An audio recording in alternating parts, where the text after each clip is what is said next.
But yeah, the way I've been dealing with this asset, this plane, I've kind of treated it how I probably would treat it at work.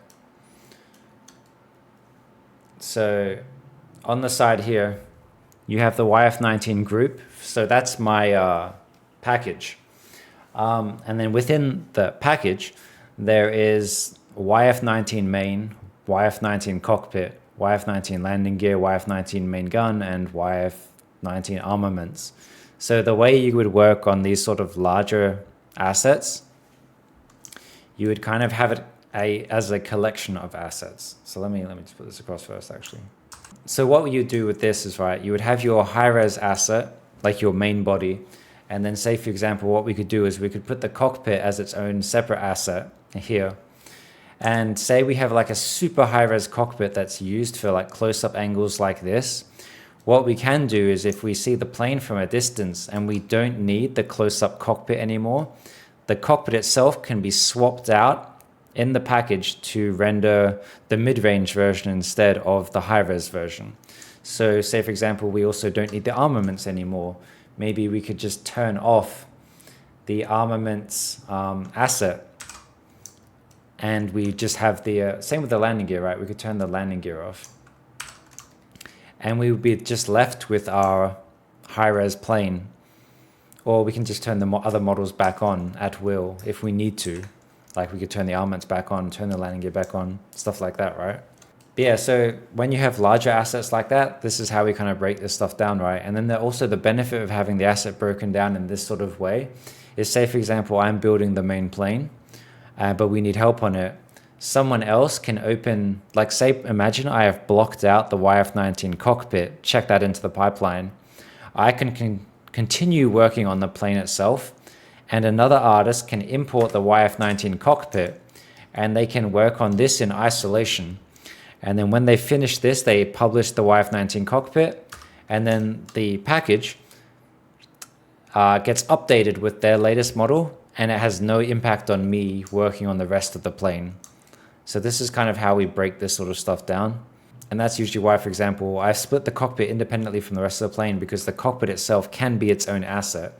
I haven't UV'd the cockpit yet, but the plane UDIMs can start at 1001.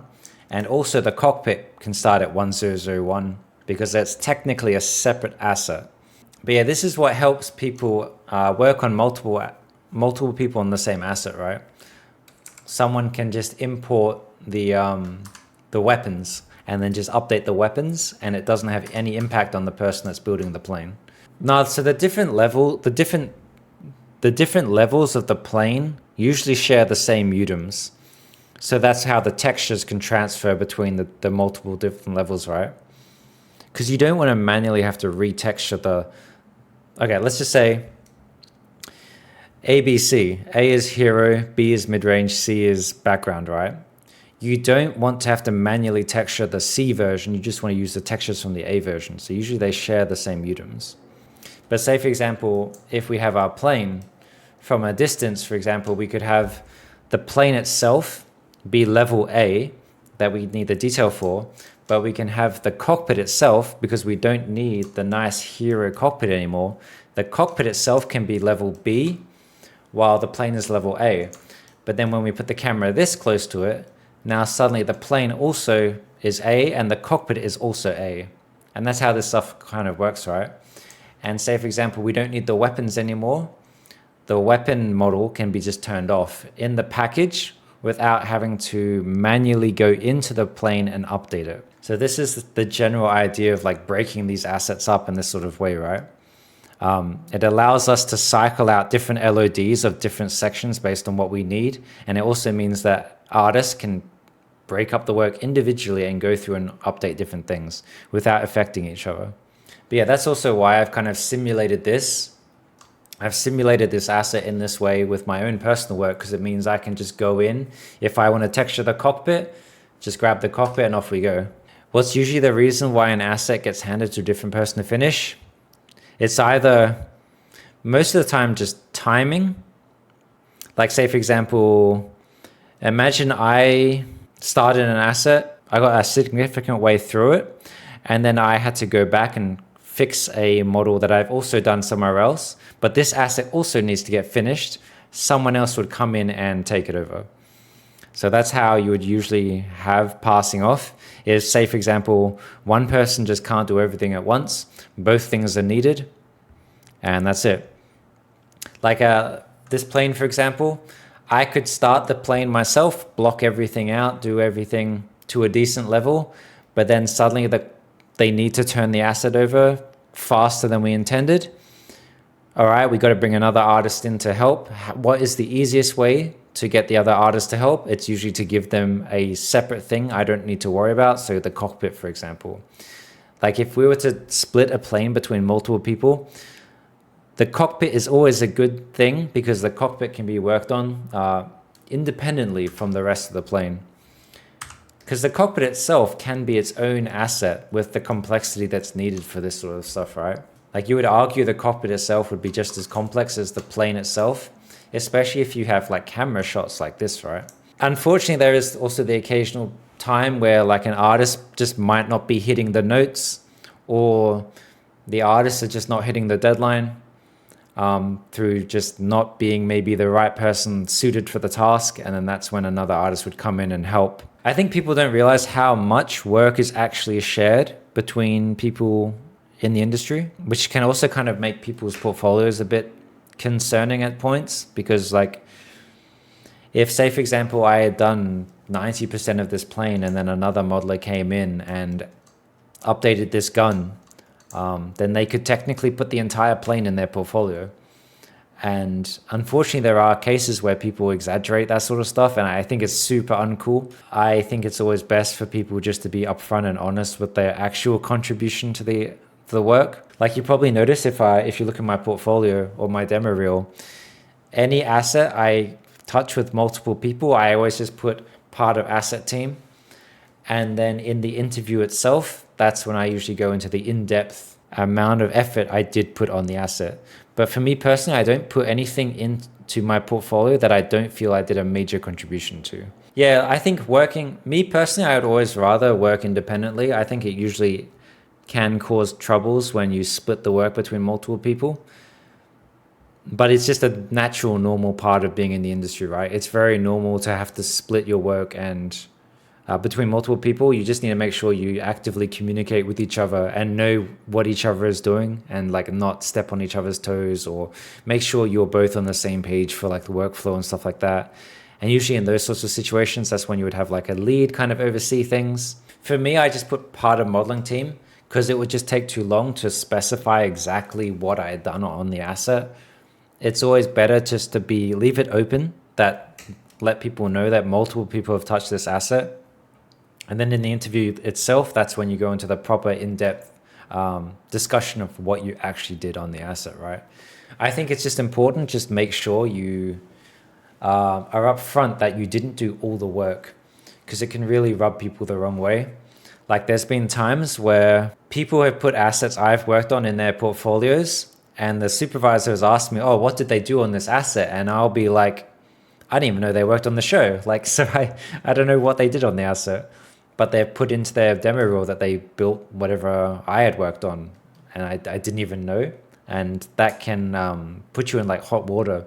So it's always good just to be open and honest that you're part of a team. To even think about lying is something I never understood.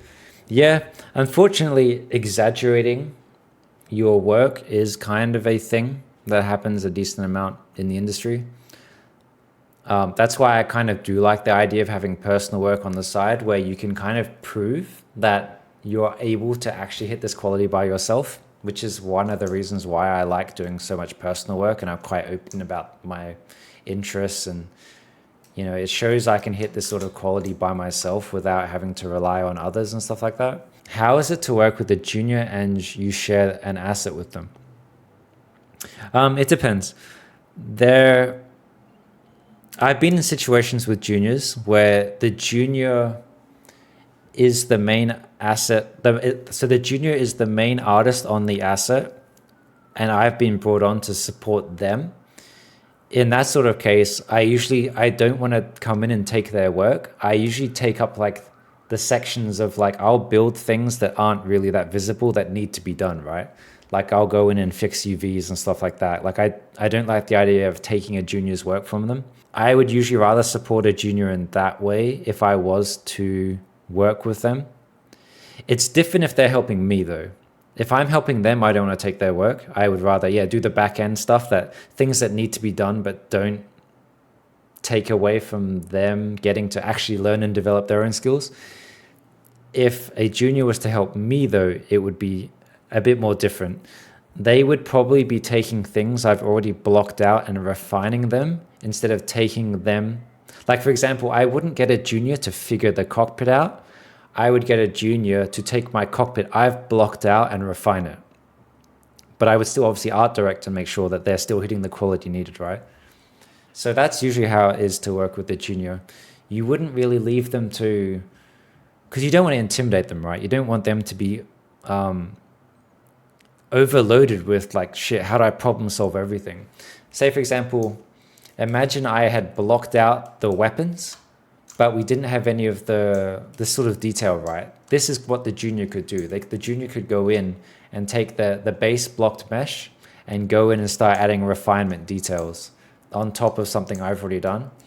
That way we know it's already going to line up with what I've already done, and it's not going to be overwhelming for them to think of. But yeah, I think it also obviously depends on the junior as well, right?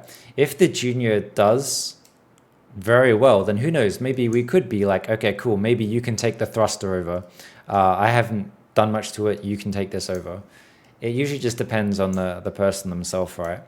But usually with a junior, you don't really want to overload them too much or stress them out too much, because like the time frames are also changed when it comes to a junior. Like we don't expect a junior to work as fast as we do. It's just natural, right?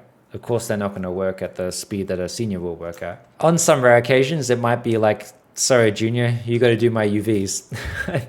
I'm too busy doing the other stuff, but junior, but we need to get UV started. Maybe you can take some UVs. It depends entirely on the task, right? All these things are different depending on what the task is at hand. Is it common to ask a junior for a coffee? No, don't do that shit. You don't want to turn them into like your little peasant that runs around and does things for you. You don't want to do that. The junior is still another artist. I can't imagine asking an art intern for that in 2024, yeah, for sure. The thing with like working with a junior, it can be hard. Not necessarily hard, but you just got to find a nice little niche for them. Like you do want them to learn and improve and grow, but you also are aware that you have to hit your own deadlines. So you can't really overload them with too much work, but you also want to have them learning. You can't just be like, yeah, come do my UVs, have fun. It's good to actually give them some things, and depending on how well they do with your task, it might change where like, okay, cool, maybe we do go up to doing a more design problem solving instead of just fixing. So it just depends on it depends on the task, depends on if you have a longer time frame to do things, then sure, you can maybe give the junior more interesting parts of the asset, right? But yeah, another thing like a junior could do is say I've blocked out all the main paneling, and I already have, say for example, taken a section of the plane and I've added these sort of minor details. Maybe what the junior could do would be like, look at this sort of layout, take these sorts of small details and then draw inspiration from this and spread this sort of detail across the plane.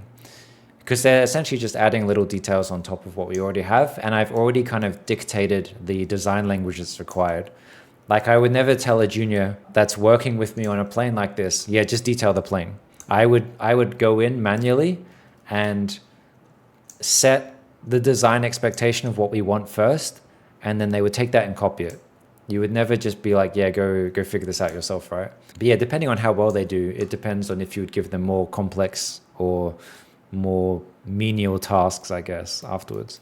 Another thing that could potentially happen with this, which isn't super fun, but say for example, I was working on this plane and suddenly the brief has changed and we need to make it ready for effects. That needs to be destroyed, right? Maybe while I continued working on the plane, another artist could go in and start making things effects friendly. Something like that is another thing they would do, right? What are the expectations of an incoming junior? Like how fast should they be able to model? I don't think there's necessarily any time frame expected, right? It's just more, it's case by case. It depends on the tasks, depends how busy we are. It usually kind of is like that with VFX. It's always dependent on just how busy we are and how much time we have, essentially.